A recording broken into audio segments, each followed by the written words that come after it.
Hi guys, my name is Vishal and I welcome you all to yet another session by Edureka. In today's session, we would be discussing Amazon Web Services, that is AWS, and this time we would be taking a look at it from DevOps perspective. That is why we would be discussing some core services in AWS, like we would be talking about code build, code pipeline, code commit, and code deploy in AWS. So before we do that, let's just take a look at the agenda of today's session to simplify these terms. So first and foremost, I would start by talking about the basics where we would understand what Amazon Web Services is and what DevOps is. Moving further, we would discuss another important topic called as continuous integration, delivery and deployment. Then we would get into the discussion of what code pipeline exactly is, and then we would take a look at some of the core services that help you in upbringing or performing CI/CD. And those services are code build, code deploy, and code commit. Finally, I would finish things off with the demo part where probably I would be introducing you to a demo where we would be getting into the details of continuous deployment on AWS. So let's not waste any time, guys, and just get started quickly. So what exactly is AWS? Now, I've talked about this term for a very long time because I've been taking or conducting sessions on Amazon Web Services for a very long time. And in all my previous sessions and videos, you might have seen me talking about this term. But again, for people who are completely new to this terminology, let's get a quick introduction to what Amazon Web Services is. So this is what the definition has to say. It is a secure cloud service platform offering compute, power, database, storage, content delivery, and other functionalities like machine learning, big data, IoT, and a number of other services. Now, if you talk about Amazon Web Services, it provides you more than 100 services that concern different domains. So again, for people who do not know what AWS is and they're fairly new with cloud computing, they still might wonder what does this definition mean. So let me just simplify this definition a little more. Let's consider this analogy. So I believe I've used this analogy as well. So what happens here is basically when you talk about electricity, I mean, we all use electricity at home or at our offices, right? I mean, we have bulbs, lights, we have ACs, computers that constantly run and consume electricity. But all we are concerned about is using this electricity and paying the bill at the end of the month or at the beginning of the month, depending upon your cycle, right? So are we ever concerned about where does this electricity come from? Who manages it? How does it reach our homes? What if it goes down? Who takes care of all these things? How do they take care of all these things? No, I mean, even if we know about it, it does not impact our life in a particular way because all our concern is using electricity, right? Making sure that our systems are charged, our bulbs are glowing, lights are glowing, AC is working. That is all our concern is. We are not concerned where does this power come from and all those things. Now, cloud computing is similar to this concept. I mean, what we do here is we pay only for the units of electricity we consume, right? So if you compare this situation with computing or building softwares and applications, you'd realize that building softwares and applications is a costly process because you have to have too much manpower, make sure every software is built, it is tested, you have servers to host your applications and stuff like that. Now, even servers are very costly and maintaining them is a difficult task. What if we could use these computing services and these infrastructures just like we used electricity? I mean, what if somebody else could take care of the servers, monitoring, maintenance part, helping you with the development part, and you paid only for these services and only for the time durations or units you use these services for? Wouldn't that be nice? It would be just like using electricity, right? So this is what cloud computing does. It gives you these computational database storage and various services, which we saw in the previous slide. It gives you these services and you pay only for the services and resources you actually use. And you pay only for the time duration you use these services. So I hope this analogy answers your question about how cloud computing works. Now, what is AWS? Now, when I say cloud computing, there are certain service providers that provide you these services, which I just mentioned. One of those service providers is AWS, and AWS is like one of the best service providers in the market, which has the highest market share. It is one of the oldest cloud service providers, and that is why its services are very smooth and they work with great finesse. So yes, AWS is a great cloud service provider. And if you talk about cloud computing, it is here to stay. Now let's discuss another terminology that is DevOps, and then we would understand how AWS and DevOps go well together. So what exactly is DevOps? Now I just talked about software development, right? So when you talk about software development, you have to mention DevOps. Now let's try to understand why. To do that, let me give you this basic definition first. So it is nothing but a set of practices intended to reduce the time between committing a change to a system and the change being placed into normal production while ensuring high quality. Yes, very textbookish. And again, for people who do not know what DevOps is, this might seem a little vague. So let me just simplify this definition for you people. Again, you see an image here. What you see is you see a developer, you see an operator, and there is a deployment wall, which none of these two is ready to take responsibility of. They're pushing their responsibility on someone else. So yes, this is what the scenario is when you talk about software development. Again, let me give you a little more idea about this particular term. So let's try to understand how developers work and how operators work. And when you talk about developers, their responsibility is to create code, to update this code whenever required, wait for the next releases, and if there are any changes, commit those changes, submit those changes, and again, move it to the production environment where the operators take care of it. Then wait for the feedback from the operators if there is any, and then again, go through the changes if there are any. Likewise, wait for newer softwares, newer products to work on. So yes, this is what their responsibility is. Create code, create applications, right?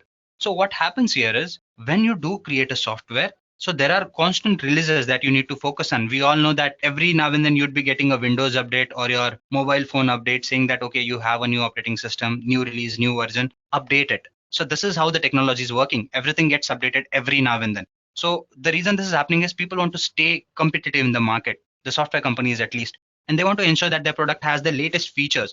So this puts burden on the developers because they have to constantly update their softwares.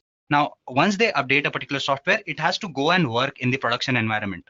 But at times it does not work in the production environment because the developer environment and the production environment might be a little different. So something that works in the developer environment might not work in the production environment. So again, some changes are thrown back by the operators and developers again get stuck. So they have to wait till they get the response from the operators. And if it takes a longer while, their work is stuck. Now, if you take a look at it from the operator's perspective, their job is to ensure that whatever is working in the developer environment, it has to work in the production environment as well. They deal with the customers, get their feedbacks, and if there are any changes which need to be implemented, at times they implement it themselves. If there are any core or important changes that are required, those have to be forwarded to the developers. So yes, what happens at times is what works, as I've already mentioned, works in the developer environment does not work in the production environment. And operators might feel that this was the responsibility of the developer, which they did not do, and probably they are facing problem because of it. Again, the customer inputs, if those are forwarded back to the developers team, the operator team has to depend on the developers to make those changes, right? So as you can see, these two teams are interdependent on each other.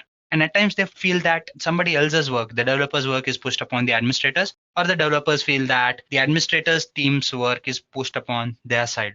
So there is this constant tussle which the company owners have to take care of. They have to think as in, okay, if this goes on, how can I generate or produce new releases, new softwares every now and then? This could be a problem, right? So this is what DevOps does. As the name suggests, it is Dev plus Ops. That means it combines the operations team and the DevOps team. When I say combine, they bring in this approach where integration and deployment and delivery, it happens continuously. And the fact that these things happen continuously, we do not see the tussle between these two teams. So yes, as you move further, DevOps helps you unite these two teams and they can work happily together. So this is what happens in DevOps. You code, you plan, you release, there's deployment, there's operations, there's monitoring, there's testing, everything happens in a pipeline. And these are some of the popular DevOps tools that let you take care of all these things. But now, again, this is DevOps in general. You have Git, you have Puppet, you have Chef, you have Ansible, SaltStack that help you automate this process of integration and deployment of your software. But the fact that everything is moving to cloud these days, we are thinking about how can we do all these things on cloud? Do I need to move in these many tools? If you want, definitely you can move all these tools. But a platform like AWS, which is a popular cloud service provider, what they have done is they've ensured that all the requirements of DevOps can be taken care on the platform itself. And you have various services that are made available to you that help you in this process. Now, say, for example, you have EC2, right? Instances. Now, you can launch servers at your will. You can launch instances at your will. So if your concern is scaling up and down, AWS takes care of it. You have various services which help you monitor your process. So monitoring is something that is taken care of. There's auto scaling. There are various other services which this cloud front, which actually lets you create content delivery networks. I mean, you can have temporary caches where you can store your data and stuff like that. So there are various AWS services that actually help you carry out the DevOps or the CI/CD process with a lot more ease. And that is why DevOps and AWS, they form a very good combination or a combo. Hence, we are talking about this term today, that is AWS DevOps. Now that we have some idea about what AWS is, what DevOps is, let's try to understand how continuous integration, delivery, and deployment work with AWS and how they incorporate the DevOps approach. To do that, let's try to understand continuous integration and delivery first. So let's take a look at this diagram to understand this process. So these are the 4 steps that are there. You have split the entire chunk of codes into segments. So guys, think of it as more of your MapReduce kind of an action. I mean, what happens is in your continuous integration and delivery, we are trying to bridge in the gap between the developer team and the operations team, right? So we try and automate this process of integration and delivery. So the fact that continuously you have various software updates, which I just mentioned, right? So what if I have like 50 or maybe 100 developers who are working parallelly? Now there are certain resources that need to be used by everyone, right? So what problem it creates is, suppose if I'm working on a particular code, I work on that piece of code. And if somebody else is working on that piece of code, and we have this central system where the data needs to be stored. So I'm working on this piece of code, I make a particular change and I store it there. Now someone else is working on this piece of code and that someone makes a change and he or she stores it there, right? So tomorrow if I come back, probably I need a fresh copy of this piece of code. What if I just start working on the piece of code that I'm working and then I submit that code there? So there would be an ambiguity, right? Whose code to be accepted, whose code's copy should be made. So we need this central system to be so smart that each time I submit a code, it updates, it runs tests on it and sees whether it's the most relevant piece. And if someone else submits their piece of code, then tests are run on that piece of code. This system should be able to ensure that each of us next time when we go and pick the piece of code, we get the latest piece of code and we get the most updated one or the best piece of code. So this process of committing the code, putting in that piece of code and automating this whole process so that as it moves further, it also gets delivered and deployed to the production in the similar manner with the tests that need to be conducted is called as continuous integration and delivery. Now, integration, as I've mentioned here, the continuous updates in the source code or the code that I'm building, the code is built, compiled. And when I talk about delivery and deployment, the pieces of code, once they're ready to move to the production environment, those are continuously deployed to the end customer. Now, deployment seems a very easy process, right? I mean, picking up the code and giving to the end customer. No, it's not that easy. Deployment actually involves taking care of all the servers and stuff like that. And spawning up these servers is a difficult task. So automating this process becomes very important. And if you do it manually, you're going to suffer a lot. So yes, this is where continuous integration and delivery comes into picture. Code, it is continuously generated, it is compiled, it is built, then compiled again, then tested, again, then delivered, and made sure that it gets deployed to the end customer the way it was supposed to be. So you can see that there are certain steps here. It says split the entire chunk into codes or into segments, keep small segments of codes into manageable form, basically integrate these segments multiple times a day, which I mentioned that there should be a central system, and then adopt a continuous integration methodology to coordinate with your team. So this is what happens. I mean, you have a source code repository where the developers work, they continuously submit their pieces of code. Now repository, think of it as a central place where the changes are constantly committed. Then you have a build server where everything gets compiled, reviewed, tested, integrated, and then packaged as well. Finally, certain tests, final tests are run to go through the final integrities, and then it goes to the production environment where this process, the building, the staging, and the committing process, it gets kind of automated to reduce your efforts. So guys, when you talk about AWS in particular, you have something called as AWS CodePipeline, which lets you simplify this process. It lets you create a channel or a pipeline in which all these processes can be automated. So let's take a look at those processes as well.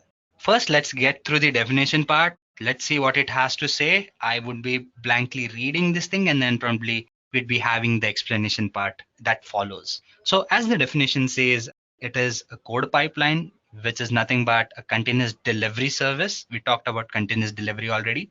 And you can use this service to model, visualize, and automate certain steps required to release your software, something that we've already discussed in continuous integration and delivery. So this is basically a continuous delivery service which lets you automate all these processes. So as I mentioned, automating these processes becomes very important.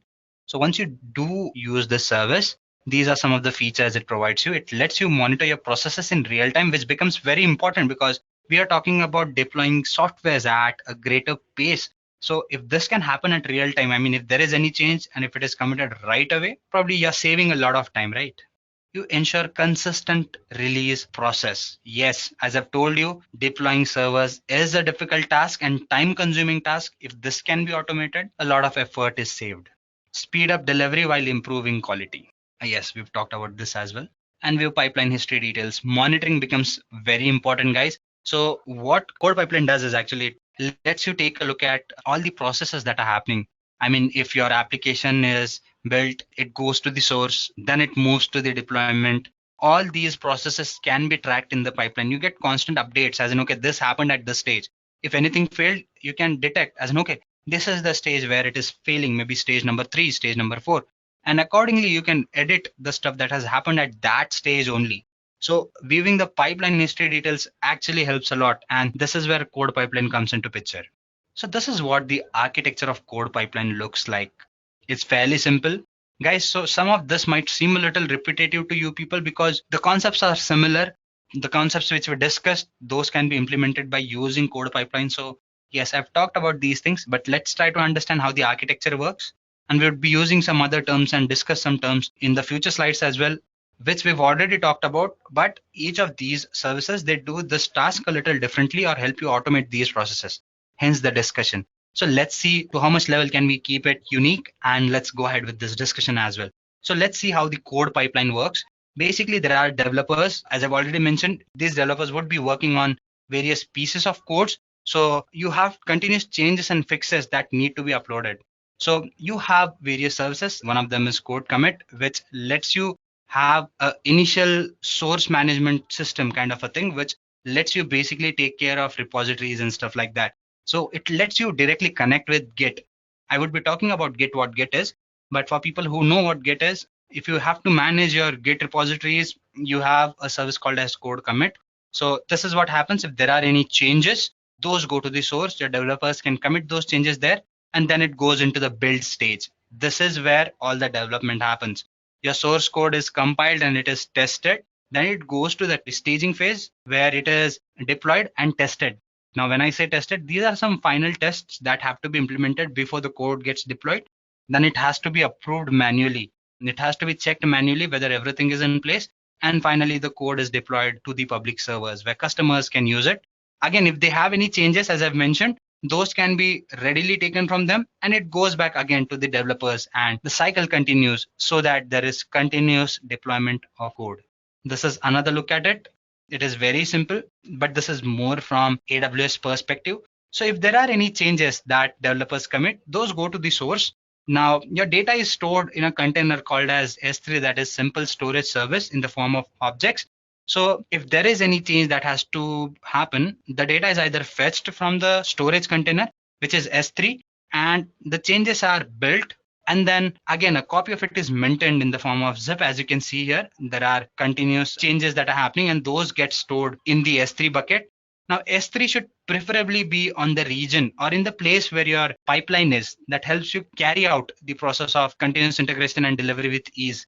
In case if you are concerned with multiple regions, you need to have a bucket at each region to simplify these processes. So again, here too, the code gets to the source.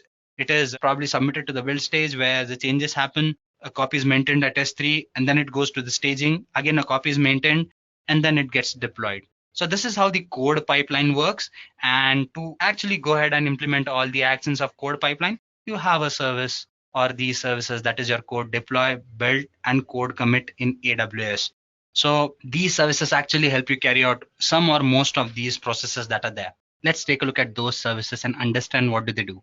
So first and foremost, you have your code deploy, code build, and code commit. So this is not the order in which you deal with these things. Now, these things actually help you in automating your continuous delivery and deployment process. They have their individual commitments. Let's talk about them one by one. First, let's talk about CodeCommit, which is last in the slide. So basically, I talked about moving your piece of code to a central place where you can continuously commit your code and get the freshest or the best copy that is there, right? So CodeCommit, what it does is it helps you manage your repositories in a much better way. I mean, think of it as a central repository. So it also lets you connect with Git, which itself is a central storage or a place where you can commit your code. You can push and pull that piece of code from there, work on it, make own copy of it, submit it back to the main server or your main or central operating place where your code gets distributed to everyone. So that is Git. And what CodeCommit does is it lets you integrate with Git in a much better way. So you do not have to worry about working on two different things. It helps you in automatic authorization, pulling in the repositories that are there in your Git account, and a number of other things. So yeah, that is what CodeCommit does. Then you have something called as CodeBuild. As the name suggests, it helps you automate the process of building your code where your code gets compiled, tested, certain tests are performed, and again, making sure that artifacts or the copies of your code are maintained in your S3 and stuff like that. So that is what CodeBuild does. And then you have CodeDeploy. As I've already mentioned, deployment is not an easy task. I mean, if we are stuck in a situation where we are supposed to manage the repositories, we are supposed to work on quite a few things. In that case, if we are forced to kind of take a look at the servers as well, spawn new instances, spawn new piece of servers, that could be a tedious task. So CodeDeploy helps you automate these processes as well. So this was some basic introduction to these things. Let's just move further and take a look at the demo so that we can talk about some of these terms and the terms that we've discussed previously in a little more detail. Now, in one of my previous sessions, I did give you a demo on continuous integration and delivery. I believe there were certain terms that people felt were taken care of in a speedy way. Hope that I've explained most of the terms with more finesse this time and in more detail. As we go through the demo too, I would try and be as slow as possible so that you understand what is happening here. So let's just jump into the demo part, guys. So guys, what I've done is I've gone ahead and I've switched into my AWS console for people who are new to AWS. Again, you can have a free tier account with AWS. It's very easy. You have to go and sign in, put in your credit card or debit card details. A free verification would happen and probably you'd be given access to these services. Now, most of these services are made available to you for free for one complete year. Now, there is certain limitation on these services. So you have to follow those limitations. If you cross those limitations, maybe you would be charged, but that happens rarely. I mean, if you want to get started, definitely this 1 year free subscription is more than enough to get hands-on on most of the services. So I would suggest that you create this free tier account. If you've taken a look at my previous videos, you would know that how to create a free tier account. If not, it's fairly simple. Just go to your browser and type AWS free tier, and probably you'd be guided as in what details have to be entered. It's not a complex process. It is fairly simple and it happens very easily. So you just have to go ahead and do that. Once you do that, again, you'd be having access to this console, guys. So once you have an access to this console, you have all the services that you can use. So in today's session, we would be working on a similar demo that we worked in our one of the previous sessions. Here we would be creating an application, a PaaS application, platform as a service application, and we would be deploying that application using our CodePipeline. So there would be talking about other terms as well, like CodeCommit, CodeDeploy, and CodeBuild. So do not worry, we would be discussing those as well. So this is what the demo is for today's session. So guys, let's start by creating our PaaS application. To do that, we would be using Elastic Beanstalk, which lets you have a ready-to-use template and using which you can create a simple application. Now, this being a demo, guys, we would be creating a very simple and a basic application. So just come here and type Elastic Beanstalk. So when I come to this page, guys, if you've created an application, it would show you those applications. But the fact that if you're using it for the first time, this is the console that you'd be getting. That is why I have created this demo account so that probably we get to see how you can start from the scratch. So if you click on get started, guys, creating an application here is very easy, like extremely easy. You have to enter in certain details only. It takes a while to create an application, understandable. I would tell you why it takes the time, but once it happens very quickly. So all you have to do is give your application name. Let's call it, say, deployment app. I'm very bad at naming conventions. Let's assume that this is good. You can choose a platform, guys. You can choose whatever platform you want. Say PHP is what I'm choosing right now. As I've told you, it's a PaaS service. PaaS, that is platform as a service, means that you have a ready to use platform, guys, That is why you can just choose your platform, and your Elastic Beanstalk would ensure that it takes care of all the background activities. You do not have to set up your infrastructure. It takes care of it. So once I select the platform, I can use the sample application or use the code if I have. In this case, I would be using a sample code that AWS has to offer, and I say create.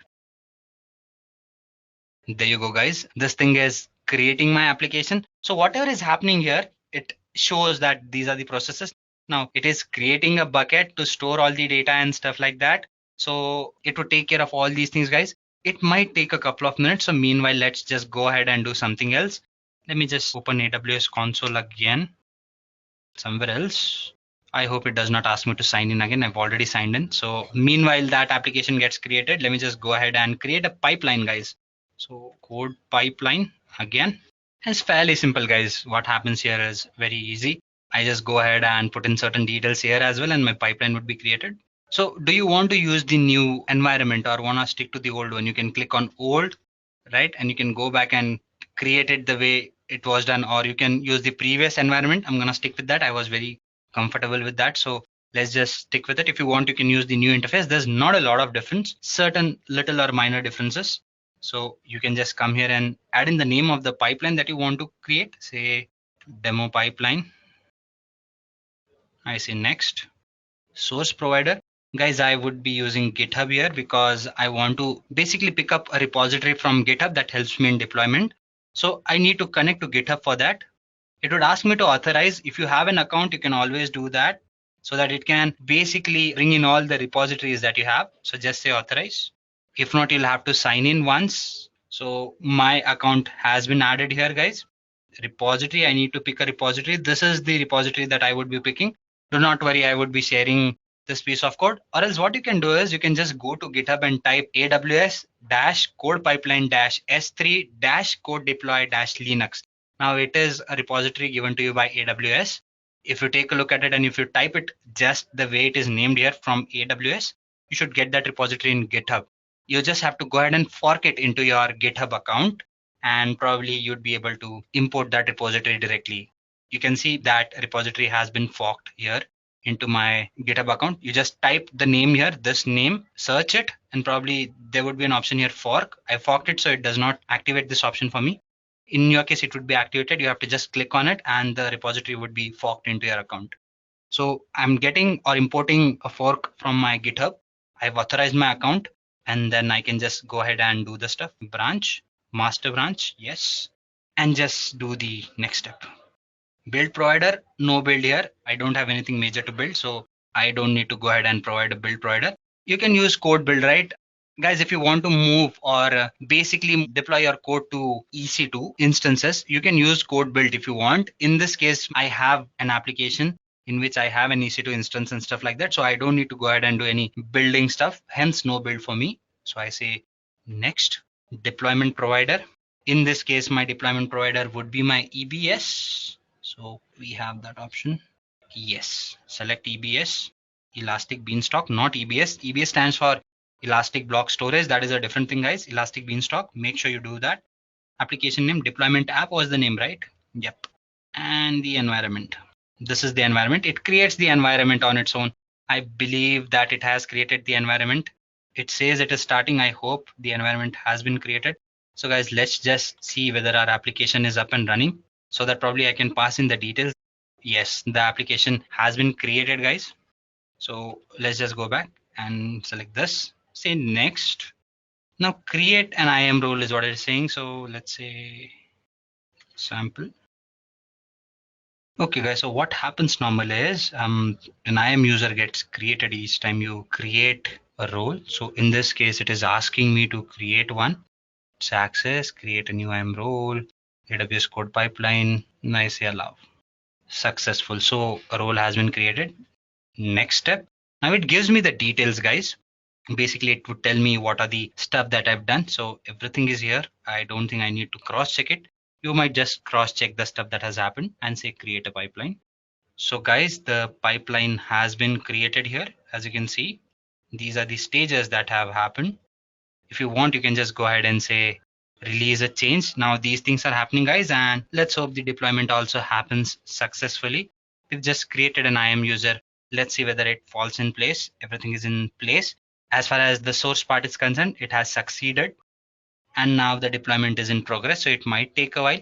Meanwhile, just go back and take a look at this application. So if I open this application, guys, it would give me an overview of what has happened with this application, guys. As you can see, these were the steps that were implemented. Now the application is available for deployment. It successfully launched the deployment environment. It started with everything that it was supposed to do, like create or launch an EC2 instance and stuff like that. So everything is mentioned here, what happened at what time. So this is a PaaS service, guys, and it works in the background. I mean, if you actually go ahead and launch an instance on your own, configure IAM users, configure security groups, it takes a longer while. But what the service does is it automates that process. It understands that you need an EC2 instance. It launches that instance. It assigns security groups, VPCs, and stuff like that. All you have to do is run your application on top of it, as simple as that. So it has taken care of everything and run a PHP application for me. So yes, this is what has happened here. If I just go back here, meanwhile, let's see whether our code has successfully run. You can see what has happened here. I've released the change as well. And you can view the pipeline history if you want. You can click on this icon and all the details would be given to you, what happened in what stage. So these are the things that have happened till time. Now guys, let's just go back and take a look at something that we could. So I'm gonna come here and say service EC2 because my app launched an EC2 instance. So there should be an instance created by Elastic Beanstalk. See, one instance is running. It has a key pair attached to it as well. So these are the details, guys. I have a public IP associated with it. If I copy it, there you go, copy this IP, and I say run this IP, you have successfully created a pipeline that retrieved this source application from an Amazon S3 bucket and deployed it to 3 instances. It did not deploy it to 3 instances using CodeDeploy.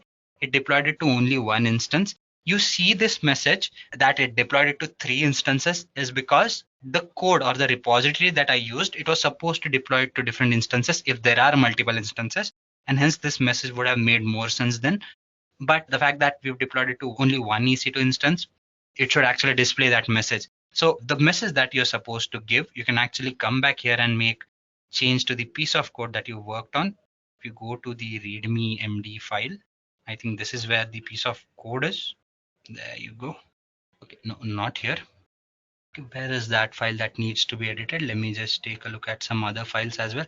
Yeah, this is the file, sorry. So if you go to the index.file, here is the message, guys. So you can probably make a change to this message. Instead of saying 3, you can say 1 here, edit this piece of code, and then you submit the code again. So when you do launch or type in this IP address, probably that change would be reflected.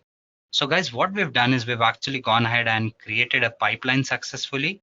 And in that process, we've actually gone ahead and moved or deployed our application from here. So guys, in case if I do go ahead and commit changes to the code that I just talked about, those would get reflected right away in my history when I talk about this pipeline. So it does give you continuous integration and deployment. So I hope that this session made sense to you people. And we've talked or touched upon most of the stuff that I wanted to talk about. And as far as this session goes, guys, I would be resting it here. Thank you. Bye-bye.